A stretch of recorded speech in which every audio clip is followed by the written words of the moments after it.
Mahis TV, media dakwah dan pendidikan Ma'had Imam Asy-Syafi'i Nrekang. Wa asyhadu an la ilaha illallah wahdahu la syarikalah wa asyhadu anna Muhammadan abduhu wa rasuluh sallallahu alaihi wa ala alihi wa sahbihi ajma'in, amma ba'd. Ma'asyiral muslimin rahimani rahimakumullah. Kita membahas pembahasan terakhir yaitu Al-Ma'qidul Ishrun, ya, poin yang ke-20, bab yang ke-20, hifdzul waqti fil ilmi, yaitu menjaga waktu dalam ilmu.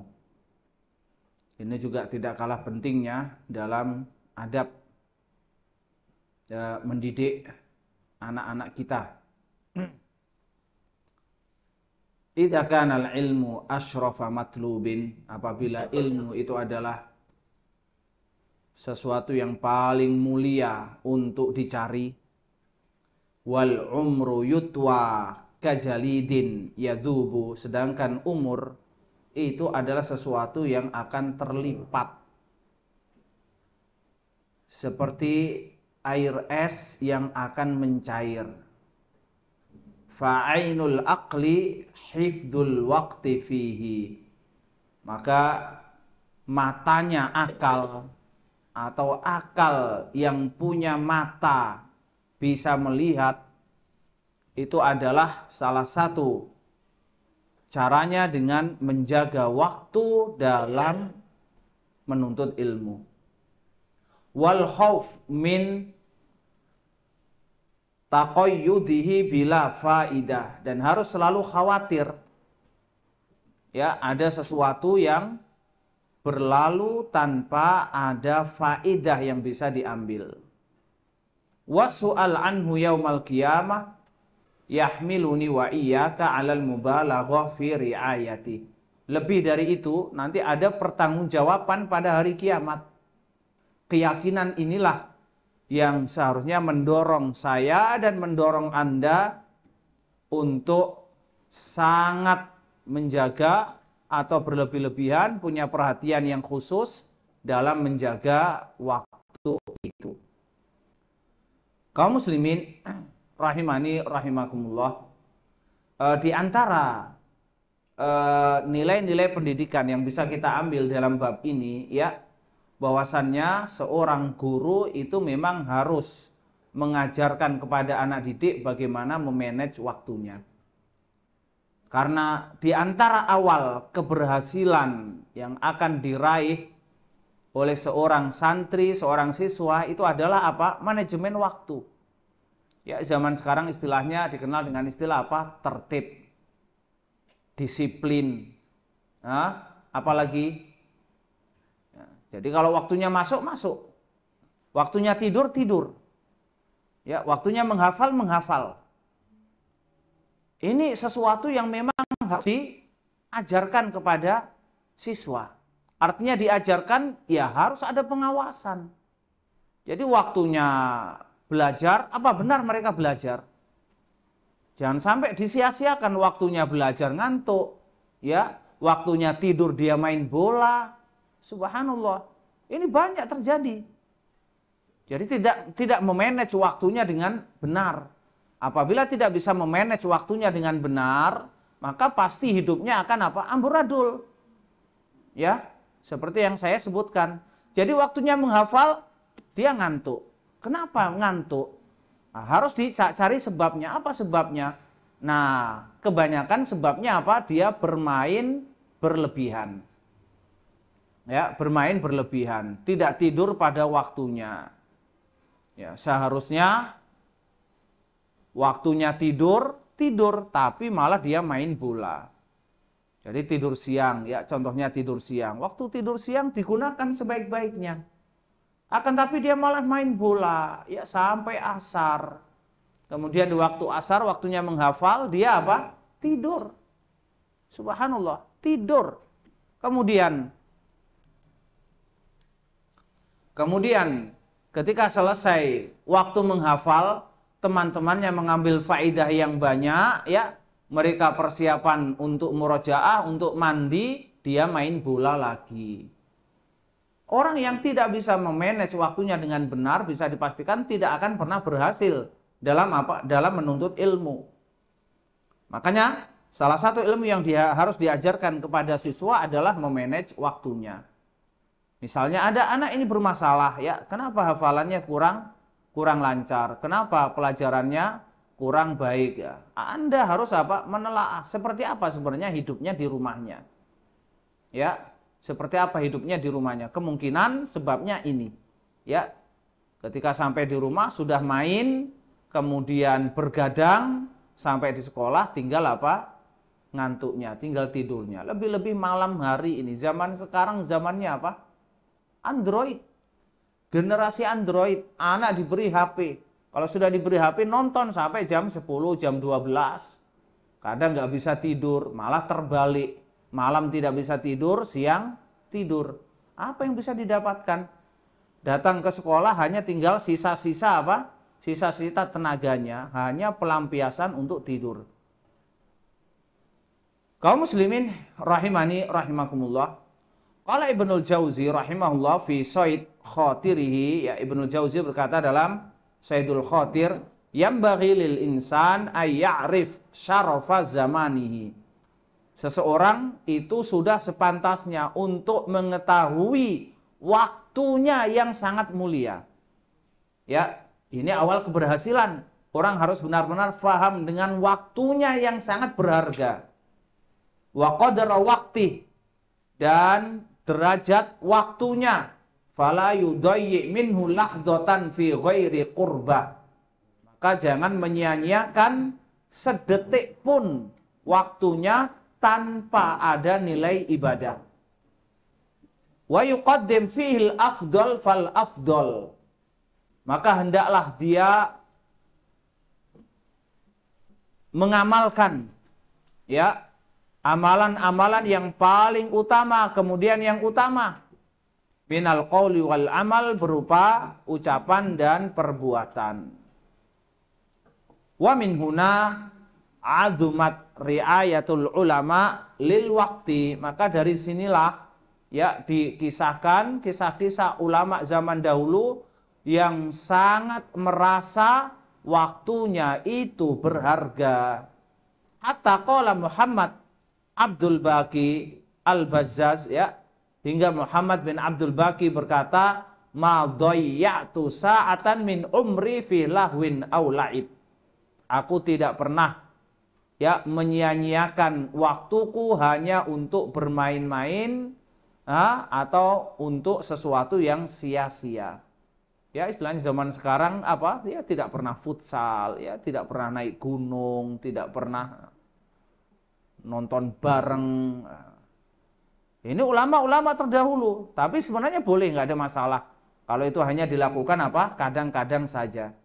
Akan tapi itu menjadi hobi, kebiasaan setiap hari dilakukan, ya ini menyanyiakan waktu. Wa qala Abul Wafa Ibnu Aqil, ya, alladzi sannafa kitabal funun fi thamani mi'ah mujallad. Nah, ini Ibnu Aqil. Ibnu Aqil ini ulama besar, ulama Hambali, ya, yang menulis kitab Al-Funun. Itu ada 800 jilid. Dia mengatakan apa? Innila yahilluli an udayyi sa'atan min umri. Sesungguhnya tidak halal bagiku menyia-nyiakan sesaat saja dari waktu umurku. Maka tidak heran kalau mereka bisa apa? Bisa menulis bisa menulis kitab yang banyak sekali.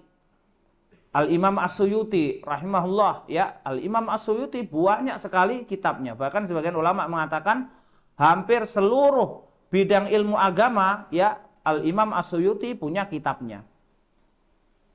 Demikian juga Ibnu Qayyim rahimahullah. Imam As-Suyuti yang kita bicarakan, ya, disebutkan bahwasannya dia ketika merasa dirinya sudah mampu untuk menulis, maka dia mengkhususkan diri untuk menulis dan mengurangi waktu untuk mengajar. Jadi dia lebih fokus pada apa? Pada tulisan. Wa balaghat bihimul hal ay yuqra alaihim halal aql. Bahkan keadaan mereka lebih dari itu. Yang mana mereka ingin dibacakan kitab-kitab ketika dalam kondisi makan.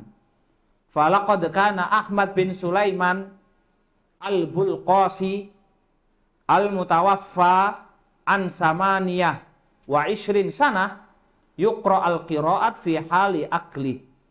Dikisahkan bahwasannya Ahmad bin Sulaiman yang meninggal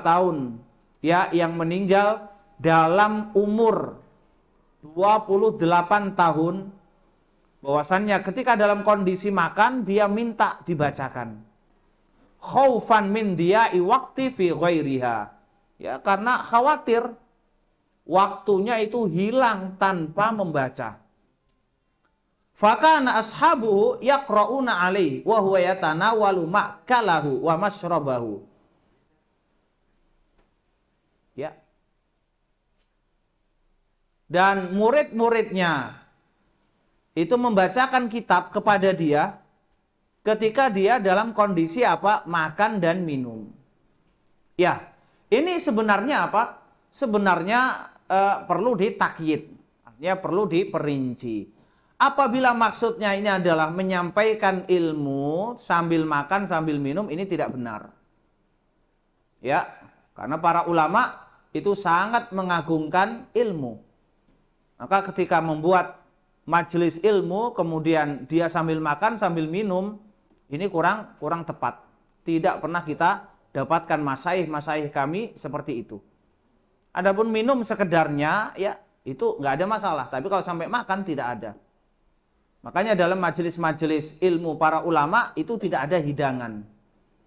Tidak ada hidangan. Di kita saja, ya sudah majelisnya gratis, datang dikasih makan lagi. Subhanallah. Ya, itu pun yang hadir juga jarang-jarang. Tapi di zaman dahulu seperti ini. Tapi kalau maksudnya memang waktunya makan, memang jadwalnya makan, kemudian ingin dibacakan, ini boleh, nggak ada masalah. Ini yang sekarang dibahas. Sama seperti kisah yang disebutkan Syekh bin Baz rahimahullah, yang disebutkan tentang Syekh bin Baz rahimahullah, bahwasannya beliau ingin dibacakan, minta dibacakan Alfiyah. Ya, Alfiyah, syarah Alfiyah. Ketika apa? Ketika sambil wudhu. Karena beliau matanya buta, ya. Ketika beliau berwudu mungkin butuh waktu agak lama. Kalau kita berwudu nggak sampai 5 menit, tapi beliau berwudu mungkin 10 menit atau 15 menit, ya. Dituntun ke sana ke sini, kemudian duduk, kemudian berwudu. Itu minta apa? Dibacakan syarah Alfiyah dalam ilmu nahwu. Subhanallah. Ini semangat mereka dalam apa? Dalam membaca. Dan kalau kita mau menelaah lebih jauh tentang ulama-ulama salaf, baca kitab Al-Musawwiqat ilal Qiraah. Ya. Apa yang membuat Anda akan haus, akan rindu untuk selalu membaca. Bal kana yuqra alaihim wa hum fi daril khala. Bahkan ada yang minta dibacakan kitab ketika ada di dalam toilet. Fakana Ibnu Taimiyah al-Jaddu radhiyallahu rahimahullah idza dakhala al-khala liqada'i hajatin qala li ba'di man haulahu iqra fi hadzal kitab warfa sautak. Maka dikisahkan Ibnu Taimiyah itu sang kakek, bukan sang cucu. Kalau sang cucu adalah Ibnu Taimiyah yang masyhur, ini kakeknya. Apabila dia masuk ke toilet, ya, untuk buang hajat, dia meminta kepada orang yang ada di sekitarnya agar membacakan kitab. Kemudian memerintahkan agar apa? Angkatlah suaramu, keraskan suaramu, agar bisa didengar di dalam. Kaum muslimin rahimani rahimakumullah. Wa tajallat hadhihi riayah lil waqti indal qaum rahimahumullah fi ma'alim iddah lam tablugha al-hadarat al-insaniyah qatibatan. Bahkan penjagaan waktu semacam ini menurut ulama-ulama salaf yang sudah dilakukan oleh ulama-ulama salaf, ya, itu berlaku pada apa? Pada berbagai macam kondisi yang itu belum pernah terjadi pada masa-masa modern semacam sekarang. Adapun zaman sekarang sebenarnya lebih apa? Lebih mudah, lebih gampang. Anda putar apa? Suara atau HP atau ceramah atau apa di luar apa? Di luar toilet. Kemudian Anda mendengarkan di toilet. Tapi ini juga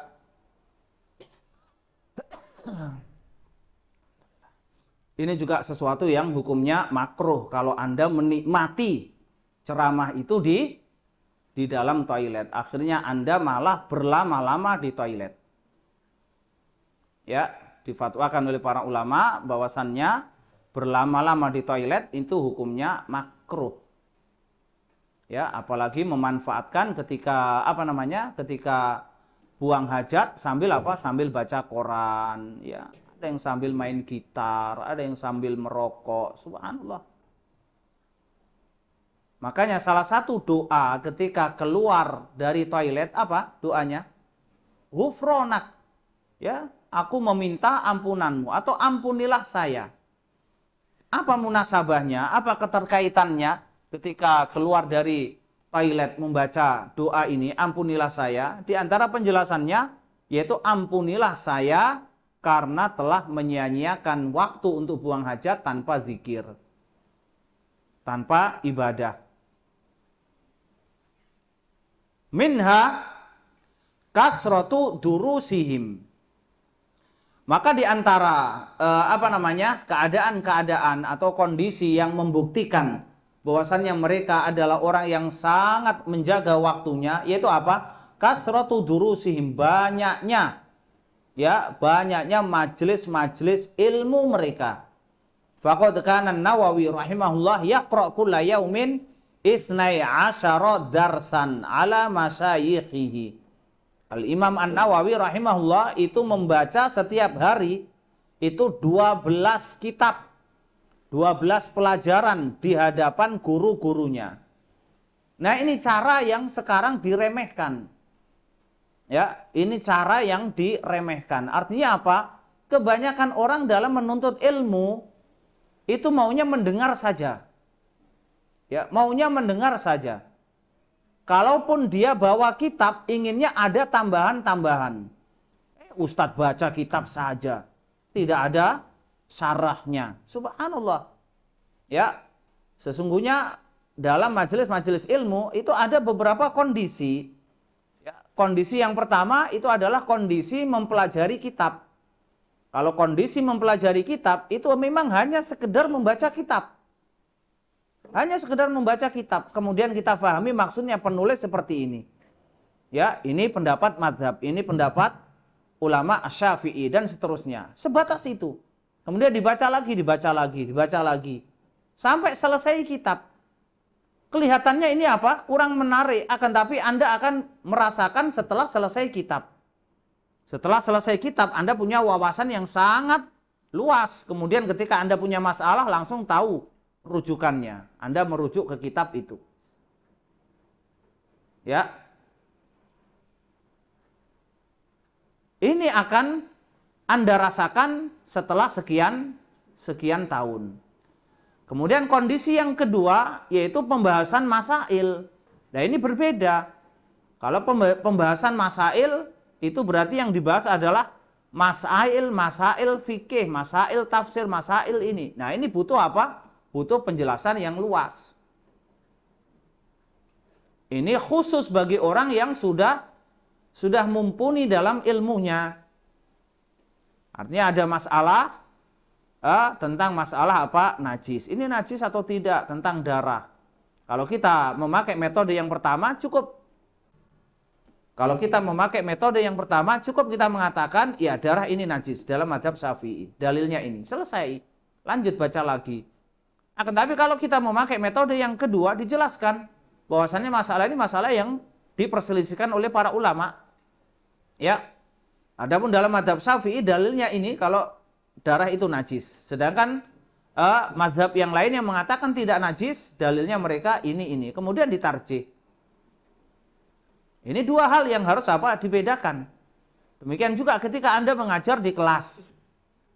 Ya, Anda harus membedakan tingkat kemampuan siswa dalam menganalisa dan memahami pelajaran sampai di mana. Kalau memang hanya sekedar mampu metode yang pertama, Anda pakai metode yang pertama. Ya. Memang seperti ini, secukupnya. Kemudian setelah itu baru pengembangan. Jadi anak disuruh Disuruh memahami dulu kitabnya, disuruh memahami dulu apa yang terkandung dalam bab ini. Kemudian baru pengembangan. Taib. Kaum muslimin rahimani rahimakumullah. Wasyaukani rahimahullah sahib Nailil Autor. Contoh yang lain Al-Imam Asyaukani, penulis kitab Nailil Autor, ya. Tablugh durusuhu fil yaum wal lailah 13 darsan. Sehari dan semalam itu majelis ilmunya sampai 13 kali. Ya, 13 kali. Kalau Anda sekarang mengajar pakai jam, ya. Sehari rata-rata mengajar berapa kali setiap guru? 4 jam. Iya. Taruhlah 4 jam. Kalau dia mengajar sore lagi, taruhlah 4 jam. Itu baru 8. Ya, taruhlah ba'da maghrib. Ya, ba'da maghrib, ba'da isya, taruhlah 2 jam. Ba'da subuh, taruhlah 2 jam. Baru. Nah, baru berapa? Baru 14 atau 13 pelajaran. Subhanallah, Anda bisa bayangkan. Sibuk betul. Ya, sibuk betul. Tidak ada waktu untuk apa? Untuk bermain-main. Menunjukkan mereka memang benar-benar memanfaatkan waktu. Itu baru apa? Baru majelis ilmunya yang dia buka. Lah dia persiapannya kapan? Persiapan untuk menyampaikan materi itu dalam majelis ilmu. Minha ma ya'khudhuhu an masyayikhihi. Ya, di antara 13 pelajaran majelis ilmu itu, ya, ada yang itu dikhususkan untuk mengambil ilmu dari guru-gurunya. Wa minha ma ya'khudhuhu anhu talamidatuh, dan di antara majelis-majelis itu, di antara 13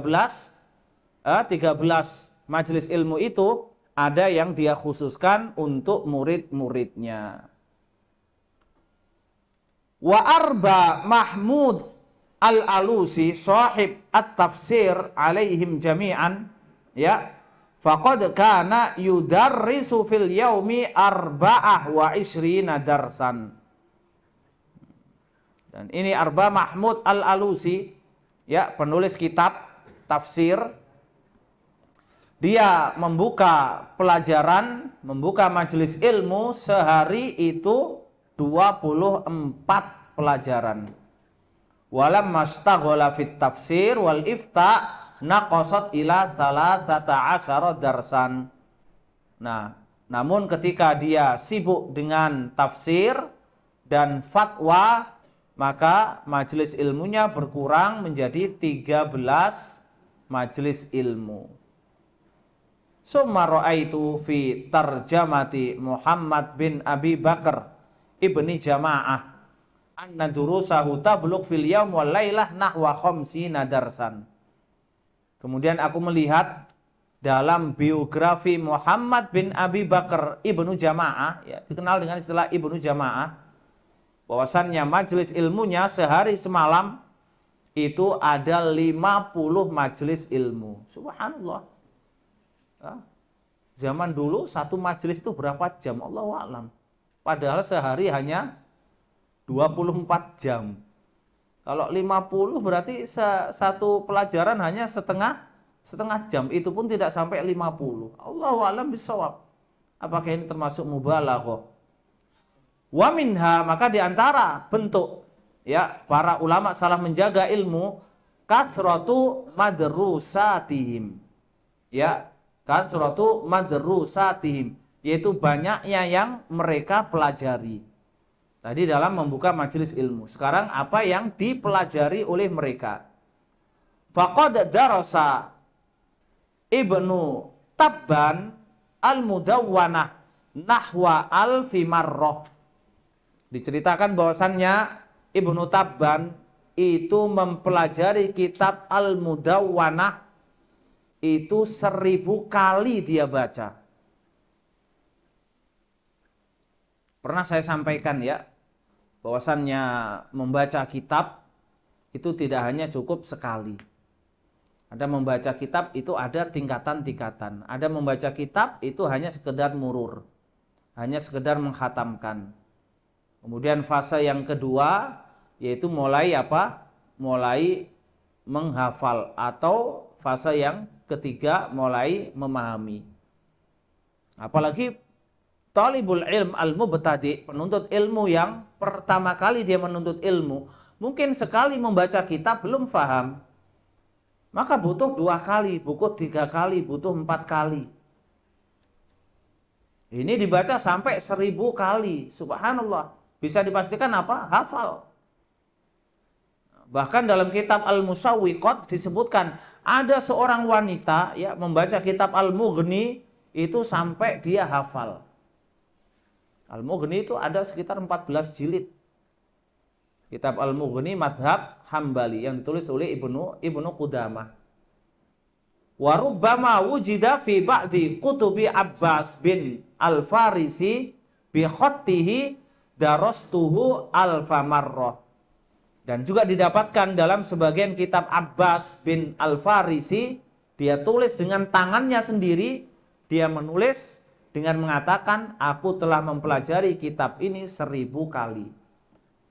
Ya. Wa karrara Ghalib bin Abdurrahman al-Ma'ruf bi Bani Atiyah, walid sahib at-tafsir al-masyhur Sahih al-Bukhari, ya, 700 marrah. Ghalib bin Abdurrahman yang dikenal dengan istilah Ibnu Atiyah,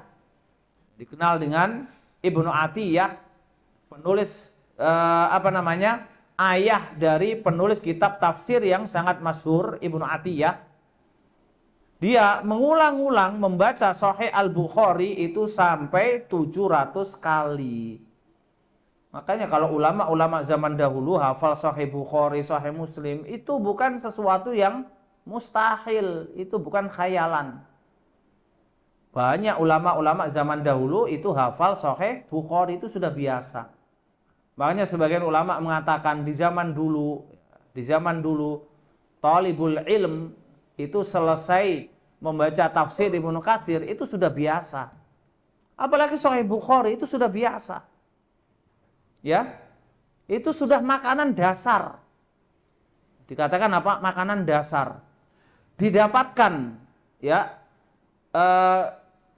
soal-soal ujian, didapatkan soal-soal ujian anak SD kelas 2 atau kelas 3 ya, di Saudi zaman sekian, itu pertanyaannya tentang Kitabul Buyu. Ya. Kitabul Buyu. Sekarang anak SD apa kitab apa yang dipelajari? Kitab Toharoh selesai? Tidak selesai kitab Toharoh. Ya. Itu Kitabul Buyu.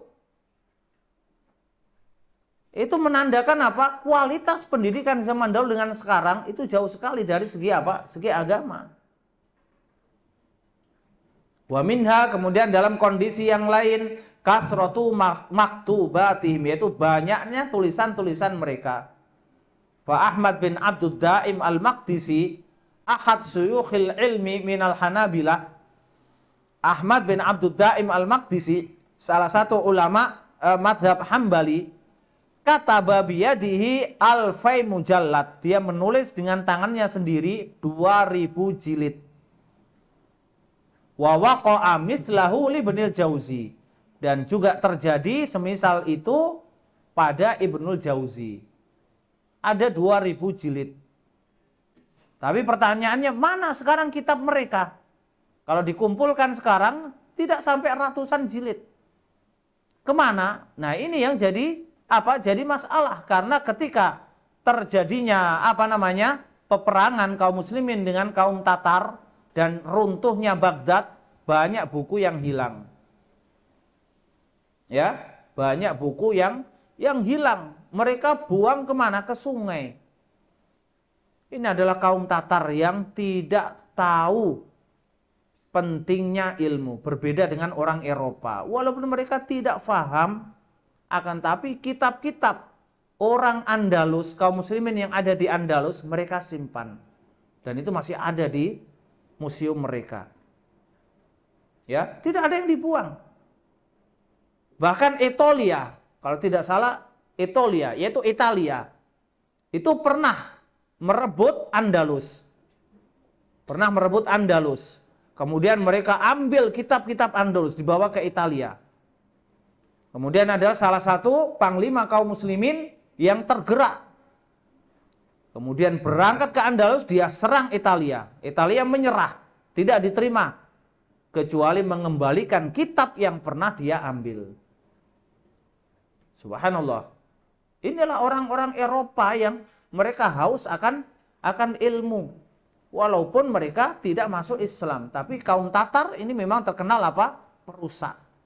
Apapun yang mereka lewati hanya dicari satu. Ya, harta. Ada yang mengatakan, kenapa itu dibuang ke Sungai Dajlah? Ya karena kitab-kitab itu dia apa? Dia buka-buka, dicari uang di dalamnya. Tidak ada dibuang. Hingga Sungai Dajlah itu hitam karena tinta. Zaman dahulu ditulis dengan tinta yang timbul ya. Tinta yang timbul. Jadi selama tidak kena air, tinta ini akan bertahan ratusan tahun. Akan tapi begitu kena air, hilang. Taib. Wa minha kasratu suyukhihim, dan di antara bukti ya tanda perhatian mereka terhadap waktu adalah banyaknya guru mereka. Falladzina jawaza adadu suyukhihim al-alf katsirun fi hadhil ummah. Maka ulama-ulama yang memiliki guru sampai 1000 orang banyak sekali dalam umat ini. Ya, kita punya guru berapa? Hah? Puluhan atau tidak sampai puluhan. Kenapa? Karena tidak pernah rihlah, itu masalahnya. Ya, semangat kita untuk rihlah tidak ada, hanya cukup dengan ustadz lokal. Lokal pun lokal yayasan, ini masalahnya. Ya kalau ada majelis di yayasan ya hadir. Kalau ada majelis di luar tidak mau hadir. Nah ini masalah. Ya. Harus ada semangat untuk rihlah. Kalau rihlah zaman sekarang ya rihlah lokal lah ya. Tahu ada jadwal durus di masjid sana, hadir di masjid sana, hadir di masjid Khadijah. Penuh sekali dengan apa? Jadwal taklim. Ikuti mana yang saya butuhkan sekarang. Enggak perlu Anda menghadiri setiap hari, tidak perlu. Karena itu mungkin tidak cukup waktu Anda.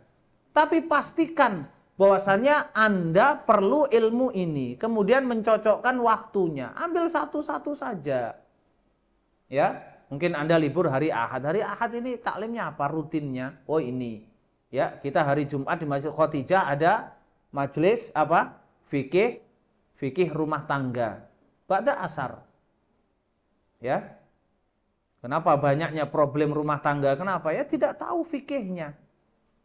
Kalau Anda mau mengamalkan apa yang diajarkan dalam agama, apa yang harus dilakukan oleh suami, apa yang harus dilakukan oleh istri, bagaimana menyikapi perselisihan antara suami istri, bagaimana membangun kasih sayang, bagaimana mendidik anak, apa sebenarnya pangkal kebahagiaan dalam rumah tangga, banyak sekali.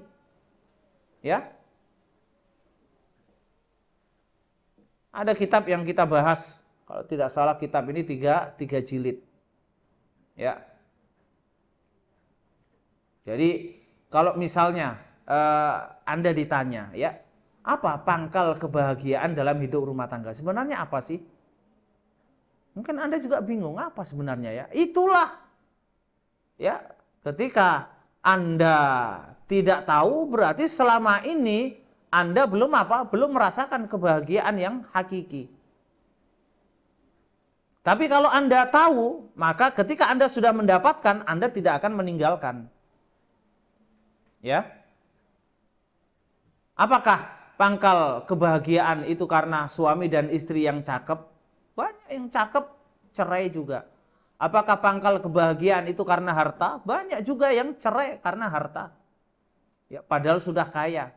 Apakah pangkal kebahagiaan itu karena menikah umurnya sejajar? Berarti kalau istrinya lebih muda atau suaminya lebih muda, berarti tidak bahagia? Belum tentu. Ya, apalagi? Hah? Berarti pangkal kebahagiaan Anda itu apa? Satu jawabannya, suami beramal soleh, istrinya beramal soleh, ya, suaminya menjadi qurratul a'yun, istrinya menjadi qurratul a'yun, subhanallah. Di situ pangkalnya. Bagaimana membangun rumah tangga di atas ketaatan? Maka dia mendapatkan kecintaan dari apa? Dari suami, karena memang Allah Subhanahu wa taala sudah mencintai suaminya. Maka dia mencintai suami tidak hanya sekedar suaminya, tapi karena memang ada kesolehan dalam suaminya. Demikian juga sebaliknya. Taib. Wa ajad ma dzukira anna Aba Sa'ad As-Sam'ani balagha adadu suyukhihi sab'ah alaf syaikhin. Dan yang paling mengagumkan, yang paling mengherankan, ya, dari kisah yang disebutkan bahwasannya Aba Sa'ad As-Sam'ani itu jumlah gurunya ada 7.000 guru. Pertanyaannya, dari mana diketahui 7.000 guru? Di mana? Dari mana diketahui? Hah? Dari mana? Dari sanad. Ya, dari sanadnya. Jadi dia meriwayatkan hadis, oh gurunya ini, meriwayatkan hadis sanadnya, oh gurunya ini. Kemudian dihitung. Ada 7.000 guru, subhanallah. Ini butuh berapa waktu? Kita ketemu saja. Ketemu saja, nggak usah hadir di majelisnya. Ketemu saja. Ketemu 7.000 orang dari berbagai macam tempat. Butuh waktu berapa tahun? Hah? Bertahun-tahun. Subhanallah. Inilah travelingnya ulama terdahulu. Tidak seperti sekarang travelingnya itu ke tempat. Bukan ke majelis ilmu. Qala Ibnu Najjar fi Dhaili Tarikh Baghdad wa hadza syai'un lam yablughu ahadun. Disebutkan oleh Ibnu Najjar dalam kitab Dhail Tarikh Baghdad, ya. Dan ini adalah sesuatu yang belum pernah didapatkan oleh orang lain. Ya, pemecah rekor lah, ya. Wa minha kathratu masmu'atihim wa maqru'atihim ala suyukhihim minat tasonif al-mutawwalah wal ajza as-saghirah. Maka di antara bukti mereka sangat menjaga ilmu adalah banyaknya hadis yang mereka dengar, banyaknya kitab yang mereka baca, ya, di depan guru-guru mereka. Al-tasonif al-mutawwalah, at-tasonif al-mutawwalah, at-tasonif yaitu apa? Karangan-karangan, yaitu kitab-kitab yang sangat tebal, sangat panjang, ataupun kitab-kitab yang kecil atau tipis. Faqad tu'addu bil alaf al mu'allafah, bisa dihitung ribuan kitab. Kama waqa'a li Ibnu Sam'ani al-madhkur wa sahibihi Ibnu Asakir fi jama'ah akharin, seperti yang terjadi pada Ibnu Sam'ani yang kita sebutkan di atas dan saudaranya yaitu Ibnu Asakir dalam kumpulan ulama-ulama yang lain. Wa minha kathratu musannafatihim, yaitu banyaknya tulisan-tulisan mereka, hatta uddat alfa musannaf li jama'atin min ulama hadhil ummah, hingga bisa dihitung, ya, ada ribuan kitab yang ditulis oleh beberapa ulama umat ini. Minhum Abdul Malik ibnu Hubaib, alim al-Andalus. Ini adalah ulama dari Andalus. Dan Abul Faraj ibnu Jauzi. Maka nasihat beliau yang terakhir, fahfad ayyuhat talib waqtak. Wahai penuntut ilmu, ya jagalah waktumu. Falaqad ablagha al-wazir as-salih Ibnu Hubairah fi nushik, dan sungguh ya al-wazir as-salih Ibnu Hubairah telah memberikan wasiatnya yang sangat menyentuh dengan mengatakan wal waktu anfas ma'unita bihifdi, dan waktu itu adalah sesuatu yang paling berharga yang harus punya perhatian khusus darimu untuk menjaganya. Wa arahu ashal ma 'alaika yadi'u, tapi aku melihat betapa mudahnya waktu itu sia-sia engkau lakukan. Kaum muslimin rahimani rahimakumullah, maka dari sini pembahasan tentang apa? Adab dalam menuntut ilmu atau nilai-nilai pendidikan yang ada dalam kitab tersebut bisa kita selesaikan. Ada pembahasan terakhir yaitu al-khatimah, insyaallah kita bahas pada pertemuan yang akan datang. Wassallallahu ala Muhammad wa ala alihi wa sahbihi ajma'in.